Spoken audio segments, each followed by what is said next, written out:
बिस्मिल्लाहिर्रहमानिर्रहीम। आज हम डिस्कस करने वाले हैं सैटरडे टेस्ट को। MCQ number 163, all the furniture day sent to the new house located in a village.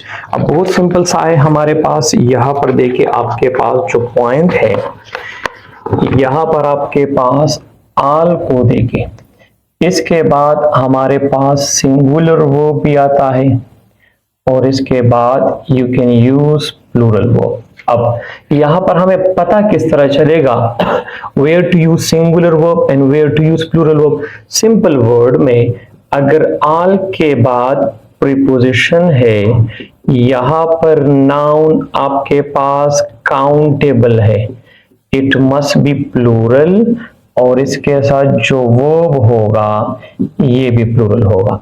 अगर ये आपके पास अनकाउंटेबल है तो ये हमेशा सिंगुलर होगा और वर्ब भी यहां पर आपके पास सिंगुलर होगा।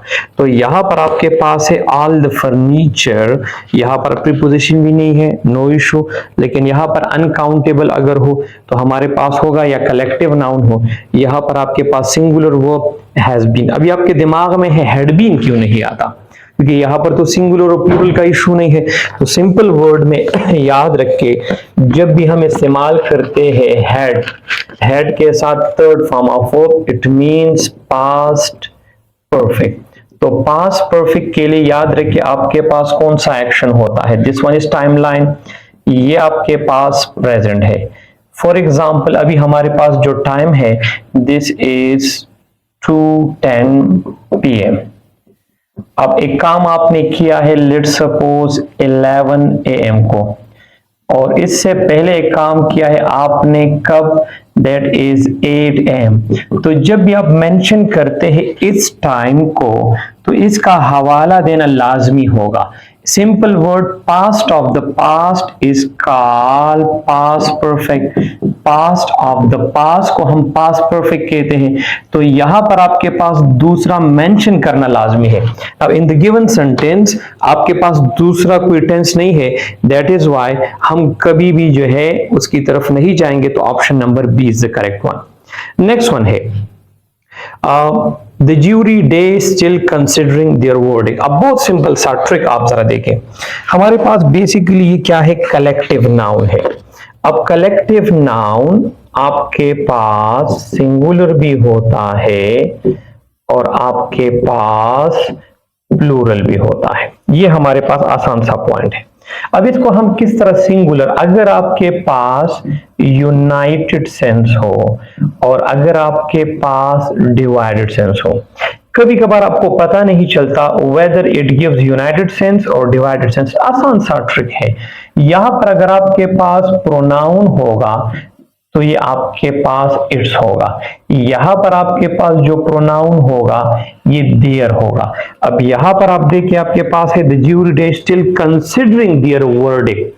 तो इंडिविजुअली हर एक डिफरेंट देख रहा है। तो यहां पर प्लूरल सेंस है, डिवाइडेड सेंस है, तो आपके पास option number B is the correct one. Next one है 165, choose the correct sentence, my friend has read page after page. या अब देखिए आसान सा हमारे पास पॉइंट निकलता है। अगर आपके पास एक नाउन है और इसके बाद प्रीपोजिशन आया और यहां पर भी नाउन है, और ये दोनों जो नाउन है ये आपके पास सेम हो, तो इन सिंपल वर्ड दोनों आपके पास कौन से होने चाहिए, सिंगुलर होंगे।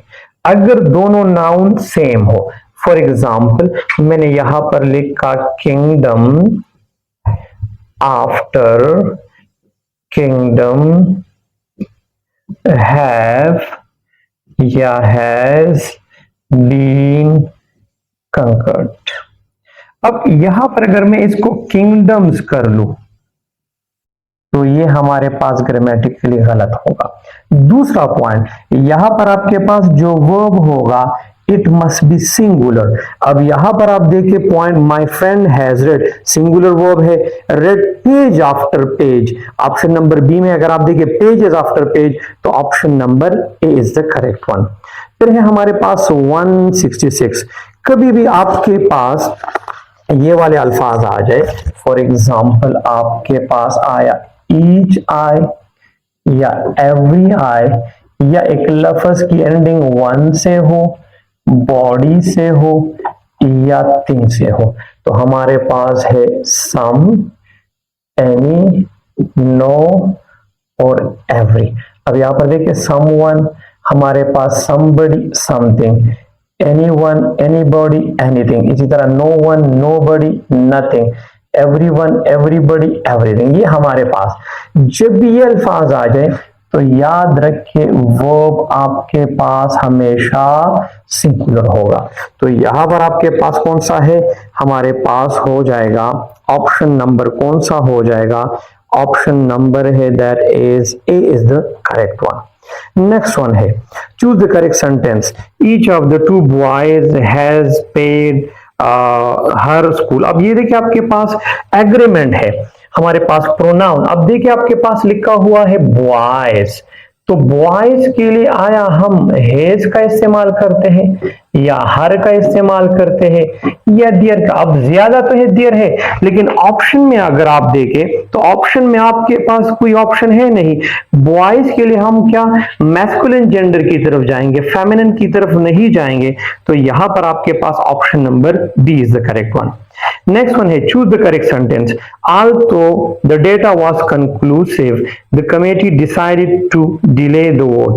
Number next है the data was conclusive. अब सिंपल अल्फाज में आपके पास जब भी सेमीकोलन आएगा, सेमीकोलन का इस्तेमाल हम कहां पर करते हैं, तो सेमीकोलन का इस्तेमाल हम करते हैं when you have two independent clauses. Independent clause आया, फिर सेमीकोलन और फिर इंडिपेंडेंट क्लॉज, ये एक तरीका है। Sometimes you can use like this, independent clause के बाद सेमीकोलन आपने इस्तेमाल किया, फिर आपने ट्रांजिशनल वर्ड के बाद कामा और फिर इंडिपेंडेंट क्लॉज आपने इस्तेमाल किया। तो यहां पर आपके पास कौन सा ऑप्शन है, ऑप्शन नंबर बी। पहला क्यों गलत है, क्योंकि also the data was conclusive, ये आपके पास डिपेंडेंट क्लॉज है और डिपेंडेंट क्लॉज के बाद हम इस्तेमाल नहीं करते। Option number B is the correct one. Next one है choose the correct sentence, the interviewer asked what is your greatest weakness. अब सिंपल सा हम जब भी इसका इस्तेमाल करते हैं तो इन्वर्टेड कामास हम कहां पर इस्तेमाल करते हैं, इन्वर्टेड कामास हम इस्तेमाल करते हैं जब किसी के हूबहू अल्फाज कोड करते हैं, to code the wording of someone. अब इसके अंदर आपके पास यहां पर क्या लिखा हुआ है, what is your greatest weakness.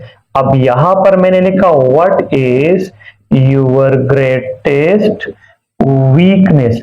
अब यहां पर साइन ऑफ इंटरोगेशन इन्वर्टेड कामास के अंदर होगा, बाहर नहीं होगा। तो यहां पर आपके पास कौन सा ऑप्शन है, option number A is the correct one. 170 choose the correct sentence, we met in the park happily yesterday. Again this is a very simple one. Simple इसलिए है क्योंकि यहां पर आपके पास ऑर्डर ऑफ एडवर्ब है। अब हम ऑर्डर ऑफ एडवर्ब को देखते हैं तो हमारे पास है F MPT, frequency, manner, place और टाइम। अब यहां पर अगर आप देखें तो इन द पार्क इज प्लेस, हमारे पास हैप्पीली अगर आप देखें तो हैप्पीली आपके पास मैनर है, हैप्पीली आपके पास क्या है, मैनर है। यस्टरडे हमारे पास कौन सा है, आपके पास दूसरा हुआ, we met happily in the park yesterday, तो हमारे पास प्लेस हुआ इन द पार्क और यहां पर आपके पास हो जाएगा यस्टरडे। तो हमारे पास कौन सा ऑप्शन है, option number C is the correct one. Next one है 171, we have been waiting dash the bus for an hour. Simple सा है, हमने ये डिस्कस भी किया था।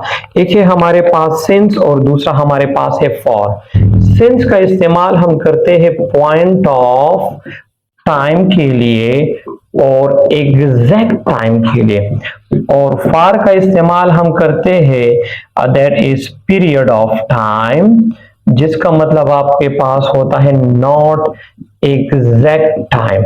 तो यहां पर हमारे पास कौन सा हो जाएगा, यहां पर आपके पास we have been waiting for the bus. अब यहां पर आपके पास क्या है, यहां पर आपके पास ऑप्शन होगा फॉर एन आवर, तो आपके पास ऑप्शन कौन सा हो जाएगा, आपके पास ऑप्शन हो जाएगा कौन सा, option number D is the correct one. तो ये हमारे पास जो है आज का जो है वो हमने डिस्कस किया, और अगर आपको कोई इश्यू हो तो आप लोग पूछ सकते हैं। तो मेरे ख्याल में किसी को इश्यू नहीं है, तो नेक्स्ट लेक्चर में हम इसको डिस्कस करेंगे। Thank you.